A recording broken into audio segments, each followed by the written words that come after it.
Hello বন্ধুরা, জ্ঞানজ্যোতি coaching সেন্টারের পক্ষ থেকে তোমাদের সকলকে জানাই আরও একবার স্বাগত।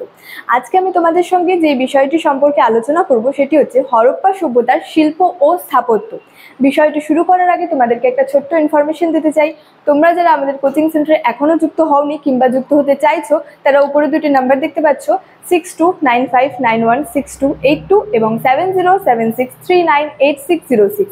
তো তোমরা যারা এখনো আমাদের সঙ্গে যুক্ত হওনি, তারা কিন্তু এই দুটি নাম্বারের মধ্যে যে কোনো একটি নাম্বারে যোগাযোগ করে আমাদের সঙ্গে কিন্তু যুক্ত হয়ে যেতে পারো। তো দেরি না করে কিন্তু আজকে বিষয় সম্পর্কে আলোচনা শুরু করছি। দেখো, হরপ্পা সভ্যতার শিল্প ও স্থাপত্য। তো এই যে হরপ্পা সভ্যতা হচ্ছে বিশ্বের মধ্যে সর্বপ্রথম হচ্ছে নগর কেন্দ্রিক সভ্যতা। তো এখানে বলছে যে নগর পরিকল্পনার যদি ধ্বংসাবশেষগুলি যে ছিল, সেই ধ্বংসাবশেষ থেকেই প্রমাণ পাওয়া যায় বা প্রমাণ করে যে এখানের হচ্ছে শিল্প স্থাপত্যের নিদর্শনের কথা। তো এই যে ধ্বংসাবশেষগুলি যে ছিল, এগুলি থেকে হচ্ছে 5 ধরনের আর কি যে স্থাপত্যের নিদর্শনের কিন্তু পরিচয় পাওয়া যায়। এগুলি ছিল হচ্ছে যে দেবালয় বা মন্দির, স্নানাগার, তারপরে হচ্ছে ঘরবাড়ি, শস্যাগার এবং হচ্ছে দুর্গ। তো একে একে কিন্তু এগুলো সম্পর্কে আমি আলোচনা করব। তো প্রথমেই বলি হচ্ছে যে দেবালয় বা মন্দির। তো এই যে হরপ্পা সভ্যতায় যে মন্দিরের অস্তিত্ব সম্পর্কে কিন্তু ঐতিহাসিকদের মধ্যে মতভেদ আছে, অর্থাৎ ঐতিহাসিকরা কিন্তু একমত ছিলেন না। অনেক ঐতিহাসিক সেখানে যে বেশ কিছু যে অট্টালিকা ছিল, সেই অট্টালিকাগুলিকে কিন্তু মন্দির হিসেবে কিন্তু চিহ্নিত করেছেন।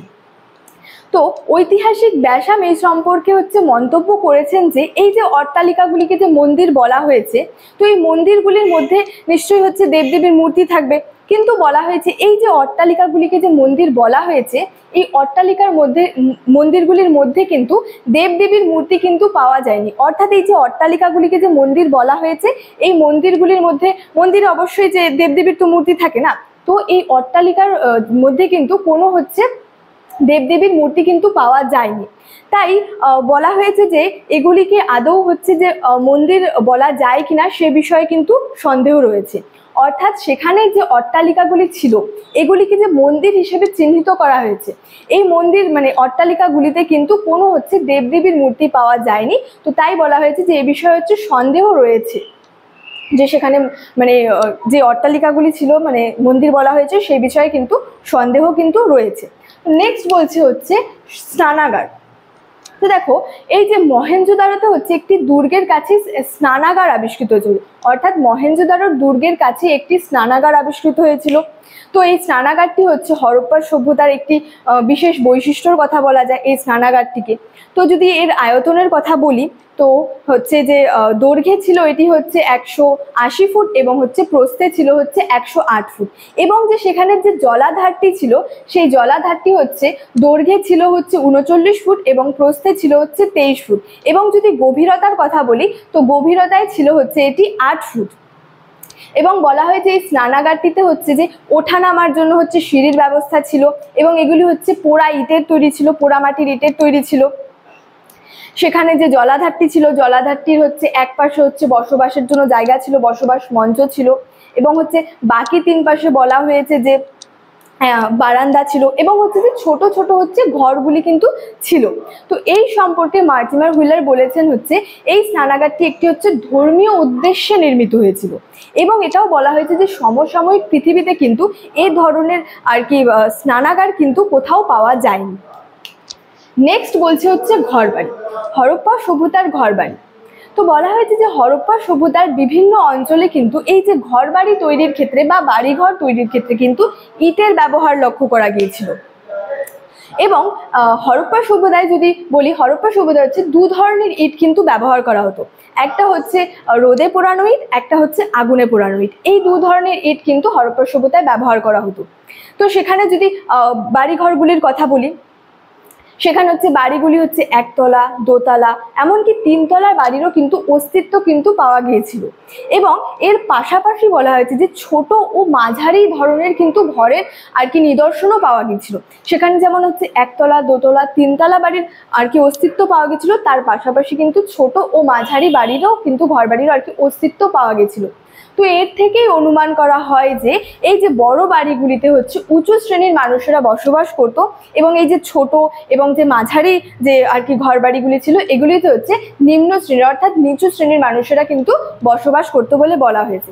তো এর থেকেই বোঝা যায় যে হরপ্পা সভ্যতায় হচ্ছে শ্রেণী বৈষম্য কিন্তু ছিল। এবং এটাও বলা হয়েছে এই যে বাড়িগুলি তৈরি হতো, এই বাড়ি তৈরির ক্ষেত্রে কিন্তু একই মাপের কিন্তু ইট ব্যবহৃত হতো। তো এখানে প্রত্যেকটি বাড়িতে হচ্ছে উঠোন ছিল, স্নানাগার ছিল, সেখানে হচ্ছে নিজস্ব কূপ ছিল, এবং বলা হয়েছে যে উন্নত পয়ঃপ্রণালী ব্যবস্থা বা জল নিকাশি ব্যবস্থা কিন্তু থাকতো। তো এ সম্পর্কে ডিডি কোশাম্বী বলেছেন যে এখানের এই যে এত উন্নত মানের যে পয়ঃপ্রণালী যে ব্যবস্থা ছিল, এই কারণে কিন্তু হরপ্পা সভ্যতাকে মেসোপটেমিয়া সভ্যতা থেকে কিন্তু পৃথক বলা চলে, অর্থাৎ আলাদা বলা চলে। এই যে উন্নত মানের সেখানে যে পয়ঃপ্রণালী ব্যবস্থা ছিল, এর কারণেই কিন্তু হরপ্পা সভ্যতাকে মেসোপটেমিয়া সভ্যতা থেকে কিন্তু আলাদা বলা চলে। নেক্সট হচ্ছে শস্যাগার। বলা হয়েছে যে এই যে হরপ্পা সভ্যতার যদি প্রধান স্থাপত্য কীর্তির কথা বলি, তো এটি ছিল হচ্ছে এখানের হচ্ছে শস্যাগার। এবং বলা হয়েছে হরপ্পা ও মহেঞ্জোদারোতে হচ্ছে দুটি শস্যাগার আবিষ্কৃত হয়েছিল। তো এই দুটি যে শস্যাগার আবিষ্কৃত হয়েছিল, এই দুটি শস্যাগারের গঠন এবং আকার কিন্তু একই ধরনের ছিল বলা হয়েছে।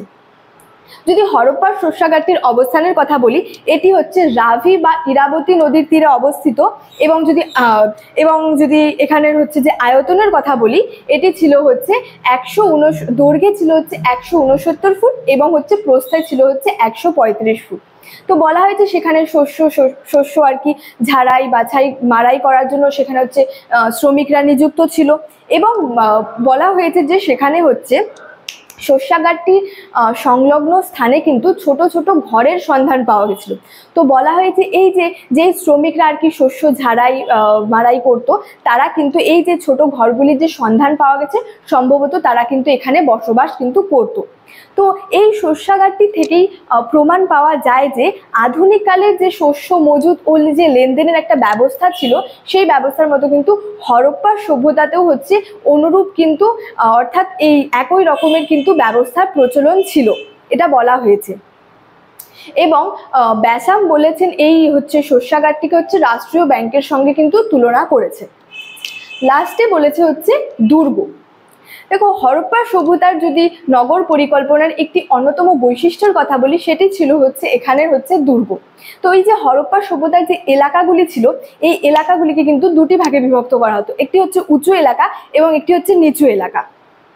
তো এই উঁচু এলাকার কথা যদি বলি, উঁচু এলাকার হচ্ছে যারা থাকতো আর কি, মানে উঁচু এলাকাগুলি যে ছিল, এগুলি কিন্তু সিটাডেল নামে পরিচিত ছিল। এবং এই যে উঁচু এলাকা বা যে সিটাডেলগুলি ছিল, এগুলি কিন্তু চারপাশ দিয়ে শক্ত প্রাচীর দিয়ে কিন্তু ঘেরা থাকতো। এবং বলা হয় যে এখানেই থাকতো হচ্ছে নগরের দুর্গ। তো এই যে উঁচু এলাকাগুলি ছিল, এই উঁচু এলাকায় হচ্ছে যে শাসক শ্রেণীর মানুষেরা বসবাস করত, এবং যে নিচু এলাকা ছিল, এই নিচু এলাকায় হচ্ছে সাধারণ মানুষেরা বসবাস করত। এবং বললাম যে এই যে সিটাডেল এলাকাটি বা এই যে উঁচু এলাকাটি হচ্ছে যে প্রাচীর দিয়ে ঘেরা থাকতো, এই প্রাচীরগুলি হচ্ছে পোড়ামাটির ইটের তৈরি ছিল। এবং এই যে সিটাডেল এলাকায় যে চারপাশে প্রাচীর দিয়ে ঘেরা থাকতো, এই প্রাচীরগুলির হচ্ছে কোণে কোণে হচ্ছে বিশাল বিশাল আর কি গম্বুজ ছিল। এবং বলা যায় যে এই গম্বুজগুলিও কিন্তু পোড়া ইটেরই কিন্তু তৈরি ছিল। অর্থাৎ সেখানে হরপ্পা সভ্যতার এলাকাগুলিকে হচ্ছে দুভাগে বিভক্ত ছিল, উঁচু এলাকা এবং নিচু এলাকা। এবং এই উঁচু এলাকাগুলি হচ্ছে সিটাডেল নামে পরিচিত ছিল। এবং এই উঁচু এলাকায় বসবাস করতে হচ্ছে যে শাসক শ্রেণীর মানুষেরা, এবং নিচু এলাকায় হচ্ছে যে সাধারণ মানুষেরা আর কি বসবাস করতো। এবং সিটাডেল এলাকাটি হচ্ছে যে চারপাশ দিয়ে প্রাচীর দিয়ে ঘেরা থাকতো, এবং এই প্রাচীরগুলি পোড়া ইটেরই তৈরি ছিল। প্রাচীরগুলির কোণে কোণে অর্থাৎ হচ্ছে গম্বুজ ছিল, বড় বড় গম্বুজ। তো এই গম্বুজগুলিও কিন্তু বলা যায় যে সাধারণত হচ্ছে পোড়া ইটেরই কিন্তু তৈরি ছিল। তো স্টুডেন্ট, এই ছিল আজকে আমার হরপ্পা সভ্যতার শিল্প ও স্থাপত্য সম্পর্কে আলোচনার বিষয়। ভিডিওটি ভালো লাগলে লাইক, কমেন্ট এবং বন্ধুদের সঙ্গে শেয়ার করে দিও। দেখা হচ্ছে তোমাদের সঙ্গে পরবর্তী ভিডিওতে। Thank you so much. Thanks for watching.